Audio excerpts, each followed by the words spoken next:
श्री स्वामी समर्थ. होळी. होळी येण्याआधी आपल्याला घरातून काही वस्तू बाहेर काढण्याची परंपरा आहे. अशी परंपरा अनेक ठिकाणी आहे. यामागचा हेतू म्हणजे एकच असतो, घरातील नकारात्मकता, जुनी अडचण आणि अडलेली ऊर्जा दूर करणे. होलिका दहन म्हणजे फक्त लाकूड जाळणे नाही, तर आपल्या आयुष्यातील वाईट गोष्टी संपवण्याचा संकल्प आहे. होळी येण्याआधी सर्वात आधी घराची स्वच्छता करावी.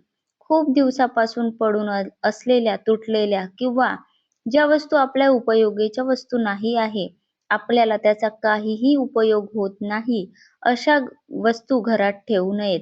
तुटलेली भांडे, फुटलेले काच, खराब झालेले इलेक्ट्रॉनिक सामान, जसे मोबाईलचे चार्जर, खराब मोबाईल झालेले, आता ते दुरुस्त होणारच नाही आहे, अशी प्रेस, अशा वस्तू घरामध्ये आपल्याला ठेवायच्या नाही आहे. वापरात नसलेले कपडे, जुने अगदी फाटलेले कपडे, असे कपडे घरामध्ये ठेवू नये. अशी कपडे आपण जाळून टाकू शकतो. तुटकी झाडू, अनेकदा तुटलेले झाडू सुद्धा घरामध्ये ठेवतात, तर अशा वस्तू या घराबाहेर काढायच्या आहे. तसंच तुटलेली मूर्ती किंवा फोटो, तुटलेली मूर्ती बऱ्याचदा तुटलेली असतात, तरी देवघरामध्ये ती ठेवली जातात. फोटो फ्रेम सुद्धा तुटलेला आपल्याला घरामध्ये ठेवायची नाही आहे. अनेकदा असं होतात की फोटो फ्रेमचा काच, अशी फ्रेम फुटलेल्या काचाची आपल्याला घरामध्ये ठेवायची नाही आहे. त्याला दुसरा काच बसवून आणू शकतो किंवा त्याचे विसर्जन करू शकतो. असे सामान आपण घरातून काढून टाकावे. अशा वस्तूंमुळे घरात नकारात्मकता वाढते असे मानले जाते.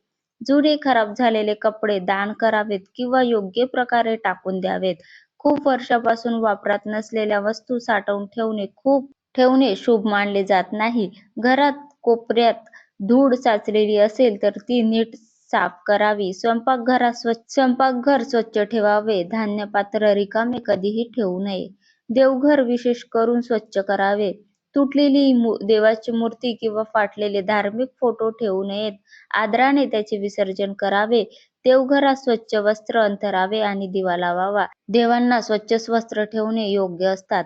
काही ठिकाणी अशी परंपरा आहे की घरातील जुनी झाडू होळीपूर्वी बदलवतात, कारण झाडू लक्ष्मीचं प्रतीक मानली जाते. होळीपूर्वी घर नीट झाडून पुसून स्वच्छ करणे खूप महत्त्वाचे असते.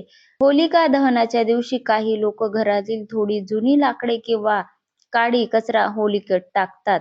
याचा अर्थ असा की आपल्या घरातील नकारात्मकता त्या अग्नीत जळून जावी. पण लक्षात ठेवा, प्लास्टिक किंवा घातक वस्तू जाळू नयेत. तर नकारात्मकता दूर करणाऱ्या वस्तू म्हणजे त्यामध्ये सर्वात आधी येतात औषधी, ज्या वर्षानुवर्ष तारीख संपलेल्या असतात. त्या औषधा घरी पडून असतात. अशा औषधी होळीमध्ये दहन करायचे आहे. त्या दहन केल्याने असे होतात, जे काही तब्येतीचा त्रास असेल तर ती औषध आपण होळीला दहन केल्यास आपल्या मागील सर्व पीडा निघून जातात असे म्हटल्या जातात.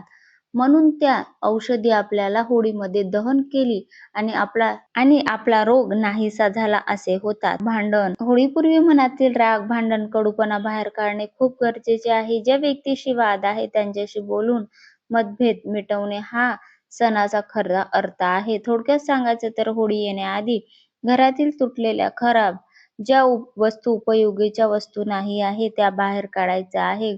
घर संपूर्ण स्वच्छ करायचं आहे. देवघर शुद्ध ठेवावे आणि मनही स्वच्छ ठेवून होळी आपल्याला साजरी करायची आहे. नव्या सुरुवातीचा सण आहे. होळी हा दिवाळी सारखाच साजरा केला जातात काही ठिकाणी. त्या पद्धतीने आपल्याला होळी साध्या पद्धतीने आणि चांगली अशी होळी नवीन याने आपल्याला साजरी करायची असतात.